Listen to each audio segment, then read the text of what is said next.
जय जय शङ्कर हर हर शङ्कर जय जय शङ्कर हर हर शङ्कर जय जय शङ्कर हर हर शङ्कर जय जय शङ्कर हर हर அத்வைத்தம் தெய்வத்தின் குரல் 6ஆம் பாகம் அத்வைத சாதனை திதிக்ஷை தொடர்கிறது.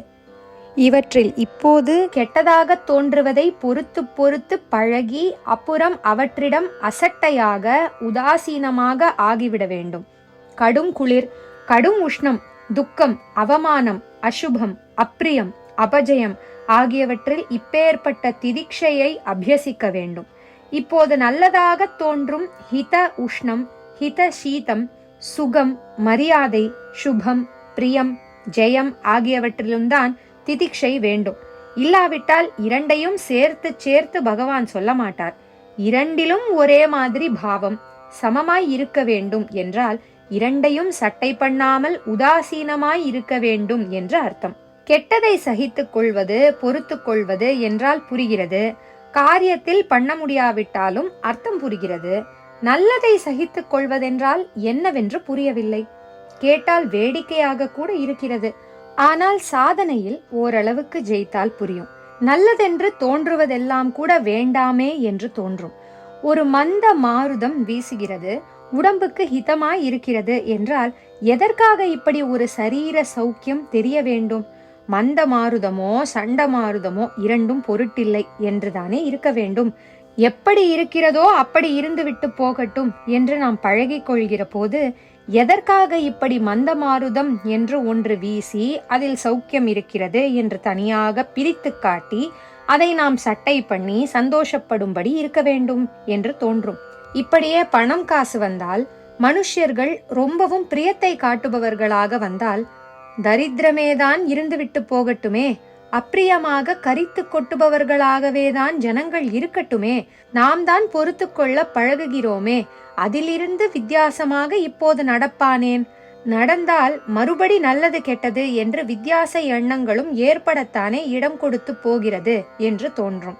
அதாவது கெட்டது வேண்டாம் என்று இப்போது தோன்றுகிற மாதிரி சாதனையில் ஓரளவுக்கு முன்னேறிய அப்புறம் இப்போது நாம் நல்லதே என்று நினைப்பதும் வேண்டாமே என்று தோன்றும். நடக்கிறபடி நடக்கட்டும் என்று வேண்டாததை சகித்துக் கொள்வதுதானே திதிக்ஷை. நல்லது என்று ஒன்று வேண்டாம் என்று தோன்றும் நிலையில் அந்த வேண்டாம் எண்ணத்தை போக்கிக் கொண்டு அதையும் சட்டை பண்ணாமல் இருப்பதுதான் நல்லதை சகித்துக் கொள்வது. நல்லதில் திதிக்ஷை புரிகிறதல்லவா?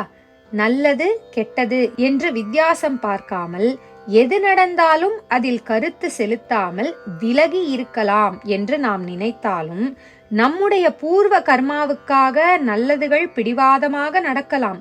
எதிர்பார்க்காமல் பணம் வந்து கொட்டலாம். பிரியமாக பந்துமித்திரர்கள் வந்து சேரலாம். இப்படி இன்னும் அநேகம் நடக்கலாம். அப்போது இதெல்லாம் வேண்டாமே, இப்படி அனுகூலமான விஷயங்களாக இல்லாமல் பிரதிகூல நிலைமையில் இருந்தும் நாம் மனசை சந்தோஷமாக திருப்தியாக வைத்துக் கொண்டால்தானே ஸ்லாக்கியமாய் இருக்கும். அதோடு நல்லதாக தோன்றுகிறவை நம்மை மாயையில் இழுக்கிறவை தானே.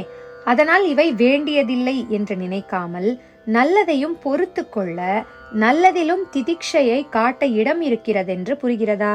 திதிக்ஷையை சர்வ துக்கானாம் சகனம், எல்லா துக்கங்களையும் சகித்துக் கொள்வது என்று ஆச்சாரியால் விவேக சூடாமணி அபரோக்ஷானுபூதி இரண்டிலும் ஒரே போல டிஃபைன் செய்திருக்கிறார்.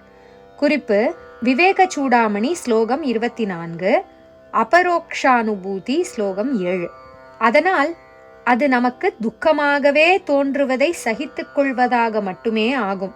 சுகத்தையும் சட்டை பண்ணாமல் இருப்பதை குறிக்காது என்று நினைத்து விடக்கூடாது. தற்போது நாம் சுகம் என்று நினைப்பதில் வாஸ்தவத்தில் சுகம் இல்லை. ஞானம் ஒன்றுதான் சுகம். அத்வைத ஞானம் ஒன்றில் விளைவதுதான் சுகம். துவைத லோக அனுபவம் அத்தனையுமே அந்த ஞானத்திற்கு மாறானதால் துக்கம்தான். இதிலே நமக்கு இப்போதே துக்கமாக தெரிவதாவது, போதும் இந்த உலக உழப்பரிசல் என்று நம்மை ஞான பக்கம் போகச் செய்யும். சுகானுபவமோ இன்னும் நன்றாக உலகத்தோடேயேதான் கட்டி போடும்.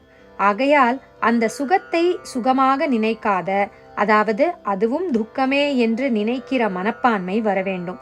அதற்கும் அப்புறம் தற்போது துக்கம் என்று நினைப்பதை சகித்துக் கொள்வதைப் போலவே சுகம் எனப்படும் துக்கத்தையும் அது பாட்டு நடந்துவிட்டு போகட்டும், அதனால் நாம் பாதிக்கப்படக்கூடாது என்று அசட்டை மனப்பான்மையால் சகித்து கொள்ள வேண்டும்.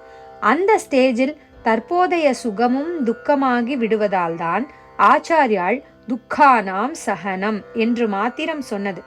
நம்முடைய ஸ்டேஜில் சுக துக்கம் என்ற இரட்டையை, துவந்த்வம் என்பதை ஒரு போல சகித்துக் கொள்வதே திதிக்ஷை என்பதுதான் கீதாதி சாஸ்திரங்களில் இருந்து பெறப்படும் உண்மை.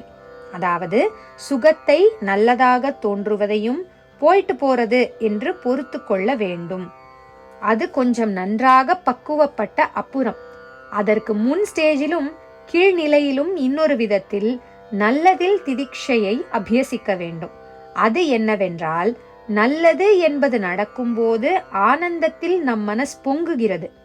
அதுவும் மன கொந்தளிப்புத்தானே. கெட்டதிலும் துக்கத்திலும் ஒரு விதமாக மனஸ் கொந்தளித்து சமநிலை கெடுகிறது என்றால், நல்லதில் சுகத்திலும்தான் இன்னொரு தினசில் சாந்தமாய் அடங்கி இல்லாமல் கூத்தாடுகிறது. இதுவும் கூடாது. மனஸ் ஆட்டமே இல்லாமல் ஆனால்தான் ஆத்ம தர்ஷனம் கிடைக்கும்.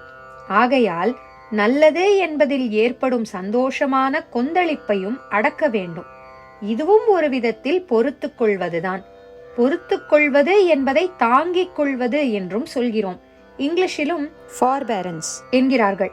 பாரத்தை பாரமாக நினைக்காவிட்டால் தாங்கிக் கொள்ள முடிகிறது என்று அர்த்தம்.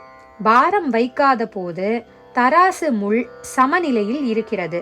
தராசின் 2 தட்டில் ஒன்று நல்லது மற்றது கெட்டது என்பதை வைத்துக் கொண்டால் எந்த தட்டில் பாரத்தை வைத்தாலும் தானே முள் அப்படியும் இப்படியும் ஆடிவிட்டு கோணலாக நிற்கிறது. அப்படி கெட்டதுகளால் உண்டாகும் அனுபவம் என்ற பாரம் மாத்திரம் இல்லாமல் நல்லதுகளால் உண்டாகிற உணர்ச்சி பாரமும் தான் மனசை ஆடப்பண்ணி கோணி போக வைக்கிறது. அப்படி ஆடவிடக் கூடாது. நல்லது என்பதன் பாரத்தையும் பாரமாக நினைக்காமல் தாங்கிக் கொள்ள வேண்டும், அதாவது பொறுத்து கொள்ள வேண்டும். அதுதான் நல்லதிலும் திதிக்ஷை. நல்லது நல்லது என்று இங்கே சொன்னதெல்லாம் ஆத்மாவுக்கு அந்தரங்கமாக நல்லதை அல்ல, லோக வாழ்க்கையில் நல்லதாக தெரிவதைத்தான். அப்படி தெரிந்து இதிலேயே கட்டி போட்டு ஆத்மாவின் பக்கம் போக விடாமல் பண்ணுபவைகளை தான். திதிக்ஷை நாளை தொடரும். ஜெய ஜெய சங்கர, ஹர ஹர சங்கர, ஜெய ஜெய சங்கர, ஹர ஹர சங்கர, ஜெய ஜெய சங்கர, ஹர ஹர சங்கர, ஜெய ஜெய சங்கர, ஹர ஹர சங்கர.